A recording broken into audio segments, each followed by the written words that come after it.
Hi everyone, welcome back to my channel for another card tutorial using Knitwit Collections, which is a company which makes digital craft kits. You may have already seen this one.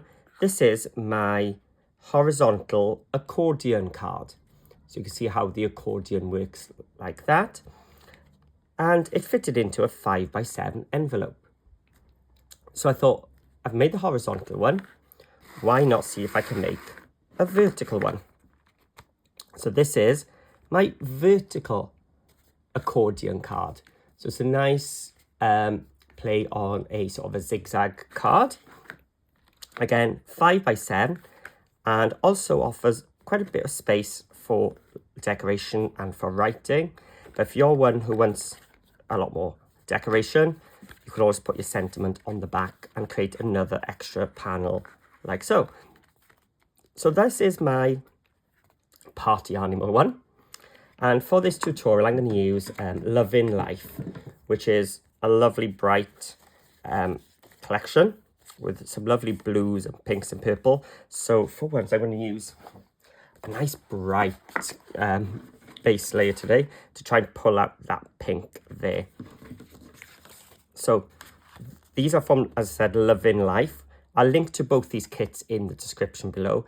And I'll also link to my Facebook group, Paper Crafting with Paul, and to the Knitwit Collection Neighbourhood, which is their Facebook group. So you can find theirs to look for extra inspiration on their digital kits and how to use them. So there's my base. I'm going to put the papers aside for now because I've already prepped them, but I'll go over them later on. And grab my trimmer. So it's a 5x7 card. So I'm going to start off by cutting with a short edge on top my cardstock to 7 inches tall. And I want it to be 11 inches wide. So it's 7 by 11. And I also need 2 panels. So I'm going to cut this. I've got the long edge on top. I'm going to cut one of 3 inches by 7. Yeah, sorry. So I cut it at 7 inches. I think you probably saw that. I could work that out. 7 by 7. Now, whilst I've got my scraps here, I'm also going to make a little matting layer for this one. Oh, now that wasn't planned, but that is a perfect little size. I'm just going by eye here, just to give that one a little bit of strength for later on. So that is, I'm not going to give you a size for that because it depends what size you do your topper. But my topper was 3.5 by 4.5. So this was just a little bit bigger at 3 5/8 by 4 5/8. So I'm going to put my trimmer aside and bring in my scoreboard. Now the only one we need to do is the base. There's no scoring on anything else. It's a nice easy card, but it's got that little wow factor. We're going to score with the long edge along the top, so because he's 11 inches. Nice easy measurements today. 2, 3.5, 5.5, and 7. There we go. And so this large panel on the right, that is the back of the card, the base. So I'm going to fold that into a valley. This one then is a mountain, so we're just constituting a valley mountain. But we're going to score these now. So I'm just going to use my bone folder or my Teflon tool. I'm going to score them all.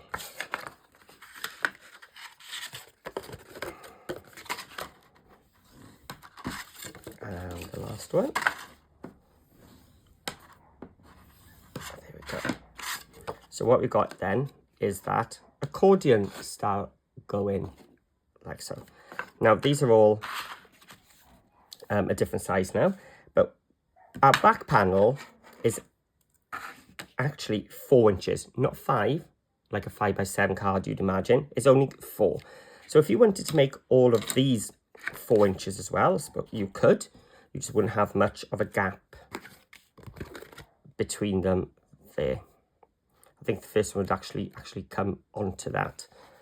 So I think I prefer the sort of a staggered bit. So we've got this, what is it, 2 inches there? So we've got 2 inches there, and we've got a 2-inch one there. So I'm going to apply glue to this 2-inch piece here. And I'm going to apply the 3.5 piece, lining up the left-hand side, like so. And then on the other 2-inch piece, I'm going to add some more glue.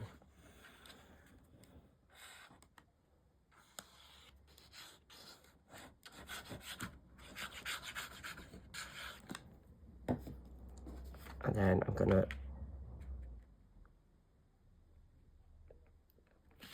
stick my 3-inch panel onto that one. So you've got your 3-inch, the 3.5, and then your 4 inch is part of your card. So you can see how now they're staggering out. And we've got those even. I made the measurements, so each of those is like an even spacing. So then, that's all we've got to do now is decorate. And you can decorate however you want. So I said, I've used a digital collection, which means I have placed my papers on the PC. So it's all totally flat. If you have got a paper kit, you just cut this piece in your colour, your base colour, or another piece of cardstock, and then put your patterned paper smaller on top and add your embellishments. There are ways around it. You don't need to be using the digital kits. So whatever piece I am covering, I have gone slightly smaller, 1/4 inch smaller. So this one is 6 3/4 tall by 3 3/4 wide.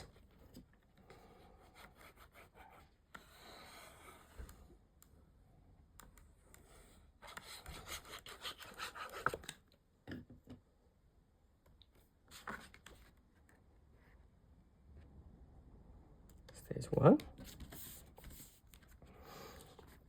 And then the next flap, this is 3.5 wide. Again, 6 3/4 tall. I'm going to put it this way so you can see the flowers.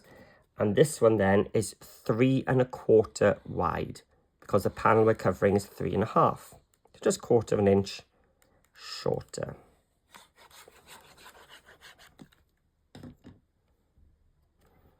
And place it that way.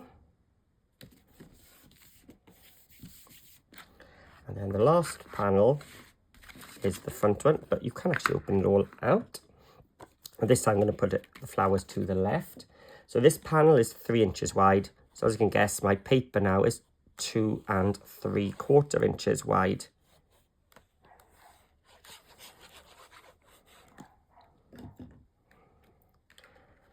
And the beauty of this card is, because we've got that staggered element off to the right, we can actually add our toppers that they overlap. If you are going to add something onto this one, just make sure you're not going further than the edge of your card. Otherwise, it's not going to fit into your envelope.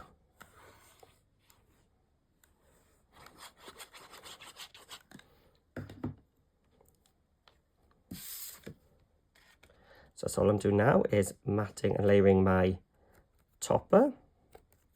As I said, this could be anything you want. You can 3D foam it. And this is going to overlap, so I don't want to put any glue on the left-hand side of the back. So I'm going to put a nice U shape of glue that side. And then it's going to go here. So I'm just going to put some glue between the top and bottom, like so, just for the edge of the card. Close it up. And close like that. And as you can see on the party animal one, I've gone back and I've added into that 1.5 strip piece there, some 1 1/4 strip of patterned paper. So I've done the same this time. So 6 3/4 tall by 1 1/4 wide. Now you can see this time I haven't done any matte laying, so it's just my decorative paper.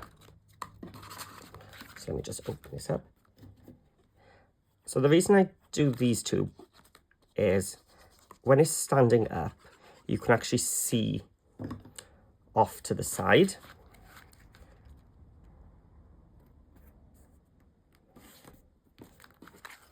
So when it's upright, you'll see that edge. This bit, not so much, so I'm not even going to bother there.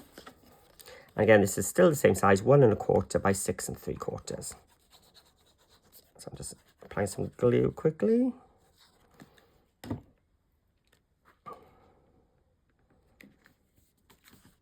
There we go.